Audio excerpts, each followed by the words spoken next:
Hello there. So today we got some plumbing work to do. This is a cast iron pipe and it's tying into this lead elbow. Yes, lead. And right above that is the toilet in the washroom. And what we want to do is cut off this piece of lead for obvious reasons and replace it with ABS. So first thing you have to do is pull the toilet off. The toilet's been disconnected and removed. So now I'm going to cut this pipe and then cut it here as well and try to pull up this piece of lead. So I'm going to do that and I'll be right back. The lead pipe is cut out. This part here I'm going to leave on because I'm going to put a Fernco coupling. It's called a flexible coupling. And I didn't want to cut it off without looking at it. But this is in really good shape. Like you can see, this is very thick. This is about 5/16 thick, and it's in very good shape. In fact, the lead pipe itself was in good shape. It's just really bent, and because it's lead all the way up, it could become flexible up there. So that's one of the reasons why we're doing this. So now I'm going to put a flex coupling on top of that and an elbow, and then go up with a 3-inch pipe and attach a new toilet flange up there. You can see the nice pink washroom. So you got to clean this up really good before you do anything, because all these burrs will attract things like toilet paper and other crud, and could be a problem. Unlikely, but while we're here, we got to clean this up, smooth it out so that everything flows smoothly. I'll be back. So this is complete from here. You can see there's a 5-inch to 4-inch flex coupling, and then a 90 elbow and a small piece of pipe, and there's the new toilet flange from upstairs. So in case you're wondering how I cut that pipe earlier, I basically use an angle grinder with a metal cutoff blade. You can't really get a sawzall in here. There's not enough room, and even with the angle grinder, you got to be very careful, because if it kicks back and you cut one of these copper pipes, you got a bigger problem. So just go real easy with the grinder, and it'll cut. You might have to go through more than one blade, because that stuff is really thick. So now I'm going to go upstairs and show you what it looks like with the new toilet flange. And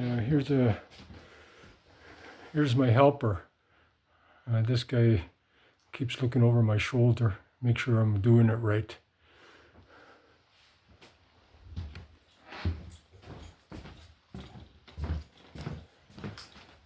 So here's the new flange, and you can see the old toilet sat right on the subfloor, which is not the right way to do it. It should sit on top of the tiles, because now I may be replacing the toilet, and it's not going to cover all this. You can see the old toilet, it's nice and pink. So I'm just going to see if I can get some white tiles and just put one big piece of white tile over this, cut out those corners, and fit a rectangular piece of tile. So brand new toilet flange. anchored in. You have to put some screws in here to hold it. And the bolts will go right in these two slots here. And Bob's your uncle.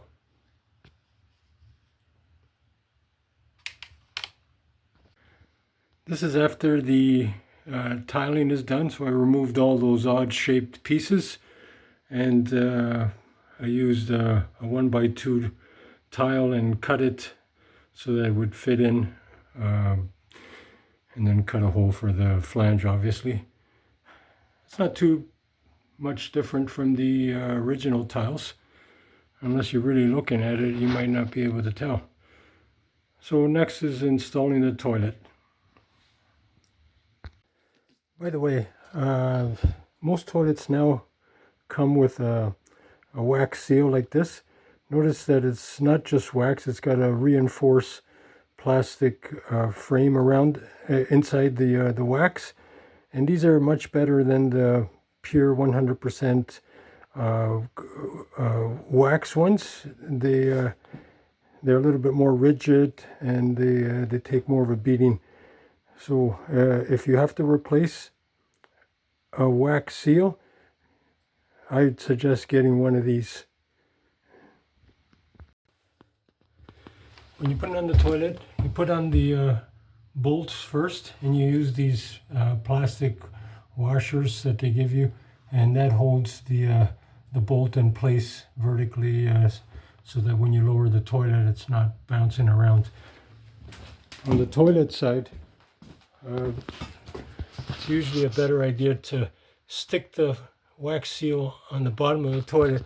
If you just put it on there and wiggle it around, it will stick long enough for you to lower the toilet. It won't fall off. As you can see right now, the toilet is sideways, it's not falling off.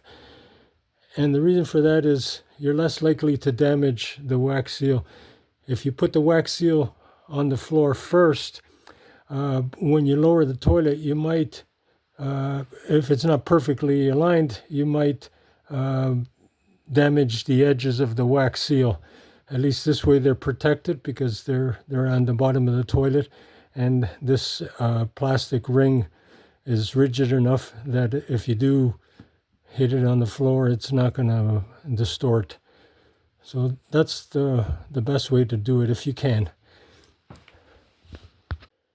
And here's the finished product. Toilet's all in. Doesn't look too bad with the tile. Different.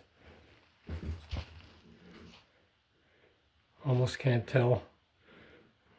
I don't know why they did that. They put all these patch pieces of tile in there, unless they ran out of tiles. Too cheap to go buy more.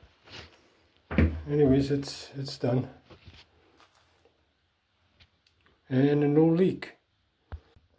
So thanks for watching, and if you have any questions about anything I did, or you have any comments, how I could have improved things, made things easier, I always welcome positive and negative comments.